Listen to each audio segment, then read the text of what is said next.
Hello. I made myself a mic stand from a back scratcher.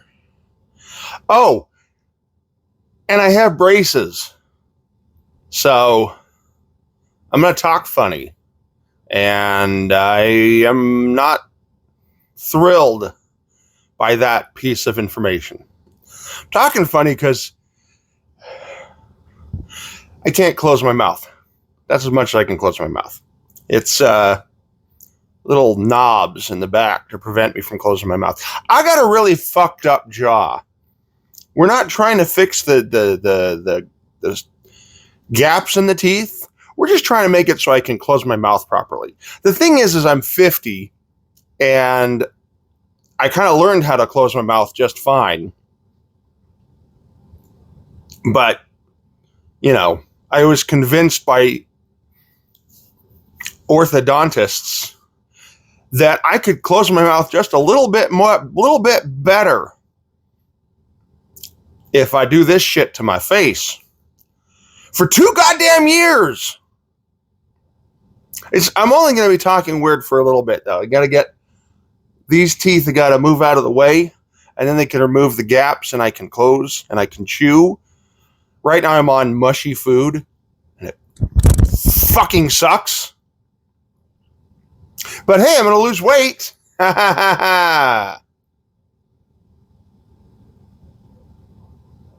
no ASMR, because I make really bad mouth noises. I'm a sexy senior citizen. Little Mystery Science Theater callback for you. Space Mutiny. Fucking great.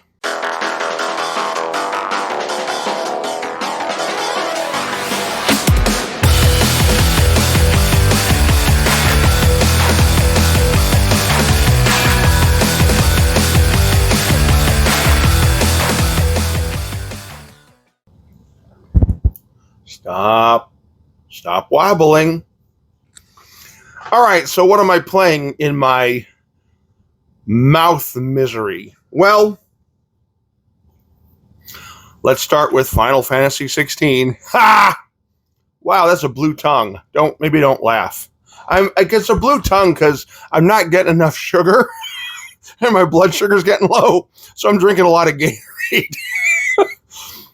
And it gives me a very blue tongue, and I apologize if you ever catch a glimpse of that. I'll try to put gameplay footage over it so you don't see that. Boy, it just generates so much spit. All this crap. My mouth is so moist, and I don't like it.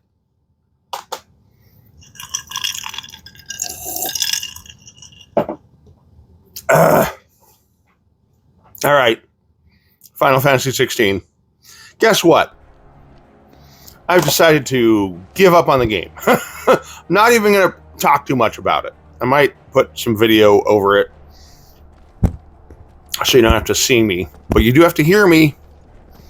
Anyway, Final Fantasy 16. I have put in a good 40 some odd hours in the game, and I'm done. It's not picking up. It's not hooking me. I'm not enjoying it. The thing is, it's not a terrible game. And I have a feeling if I was more in the mood for what is basically a walking simulator, I might enjoy it more. So I'm going to put it on the shelf, and I might return to it in a few months. I don't know. But I'm done playing it. I'm not going to force myself to try to play it anymore. I don't know what I will replace it with. I've literally made the decision to stop playing it like right when I started recording, or a little bit before I started recording. So I haven't replaced it with something else yet. We'll have to wait and see. But Final Fantasy 16, I'm done. I've also been playing Doki Doki Penguin Land. This is for the Sega SC 1000. Now, if you've watched this channel before and you've seen my mailbag videos, you'll know that it's actually right here. It's right behind me. You know that I purchased this somewhat accidentally. I thought this might be the SC-1000 version, but this is in fact the Mark III version, also known as the Master System version, which I already had. But I really wanted the original SC-1000 version. So I tracked it down, and now I own it. And I've been playing it, and it's a lot of fun. It's really kind of interesting to go back and see, like, the genesis of this game, before it made its way to the West. Because, for a game that came out in the early 80s, on a system that was ostensibly competing with like the Atari 2600 and the Intellivision, it's pretty impressive what they were able to do with this game. And it's pretty impressive to see like the roots of the game and to see all of the concepts of the game are effectively there in this really early iteration of it. And it's a lot of fun. I really enjoy it. It's a blast. If you are a Sega fan and you are pining for some of that early Sega goodness, look it up. Maybe play it on an emulator. It's a hell of a lot of fun. I've also been playing Capcom Fighting Collection on the Xbox. Again, I've been trying to get more fighting games on the Xbox so I can justify the purchase of my very expensive and largely unnecessary fight stick for the Xbox.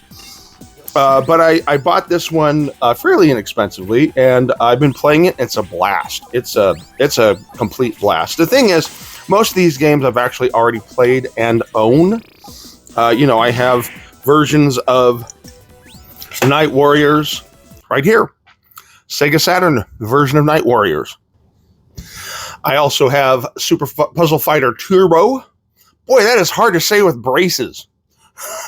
Super Puzzle Fighter Turbo for the PlayStation 1. So I have already played all these games before.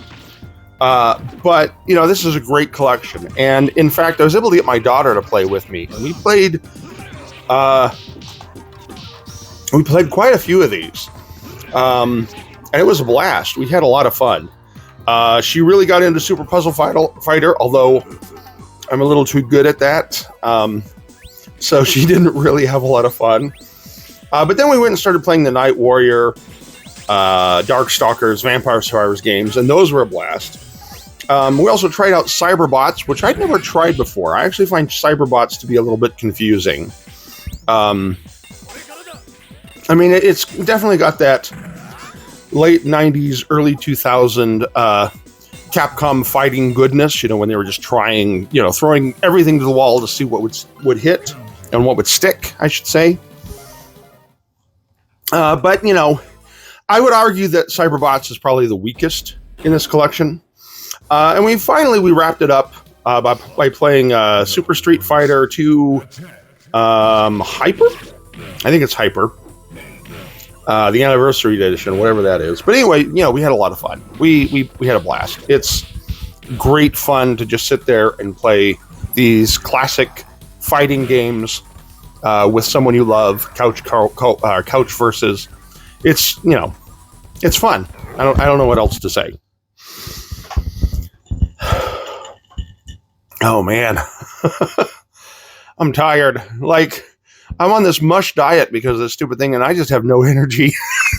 Just sitting here talking is just kind of winding me, so I'm going to drink my blue drink and get some blood sugar back up.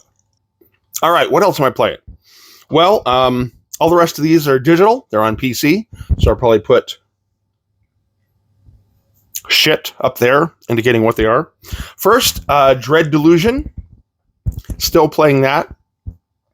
Look, Dread Delusion is a lot of fun, and I don't know how close I am to the end of the early access version. I have a feeling that I might be getting close to the end, and I'll probably have to return to it when it officially releases because it's still in early access. But what's there is a hell of a lot of fun. I don't know if it's going to reach a satisfying conclusion, to justify purchasing it and playing it while it's in early access, but it's a lot of fun. And if you're looking for a good PS1 themed, PS1 aesthetic, open world RPG, set in a steampunk universe of floating clouds in a post-apocalyptic world. That's a hell of a lot going on with that title. Check it out. Dread Delusion. It's on Steam. I've also, I mentioned this before, I've been playing Dark Souls Remastered with the group of friends of mine that we play a lot of Souls games.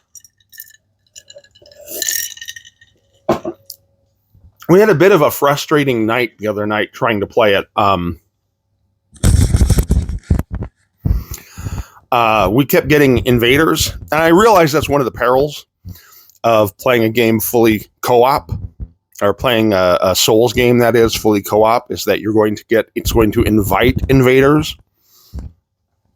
But we got the same invader like a dozen times, and he could tell we weren't really there to just like fight. We were there to try to do shit. And he just, kept joining us and having some, really a really bullshit build that was kind of hard to counter. And he kept joining us in Sen's Fortress and knocking us, using his like wave emit to try to knock us off of the platforms that are there. Which Sen Fortress is already a really frustrating arena. It's already a really frustrating level to play through. You don't need some asshole troll whose entire purpose is just to give you hell and give you grief. But regardless, we're still playing it.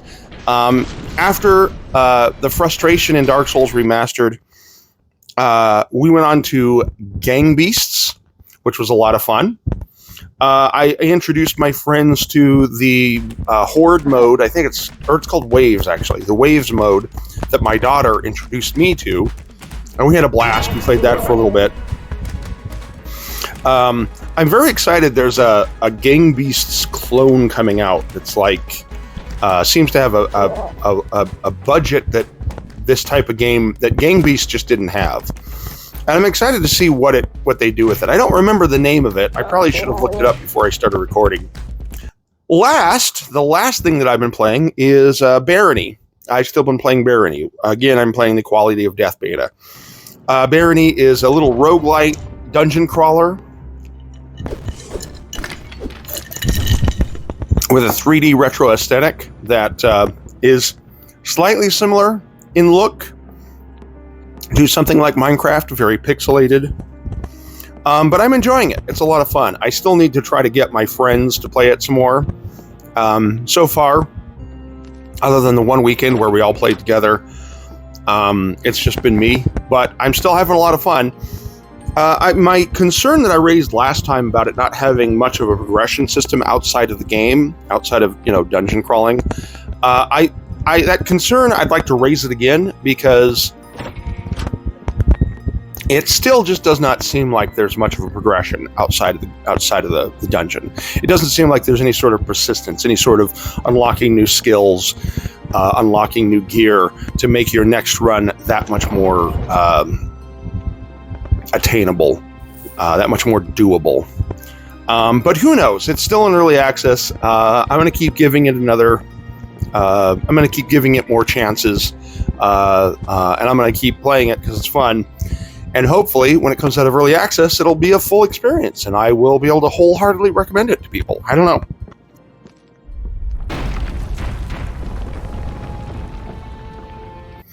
All right, that's it. I got nothing else, and I'm exhausted because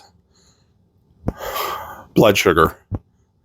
Dude, why did I do this to myself? Why did I do this to myself? I have no clue. And talking, it like rips up my cheeks. I know I'm just, bitching. And like teenagers go through this shit all the time. Although, technically speaking, teenagers don't go through quite what I'm doing. Because again, what I'm doing is more functional. Trying to reshape a 50-year-old man's skull. I'm tired. All right, this has drained me. I'm exhausted. Goodbye.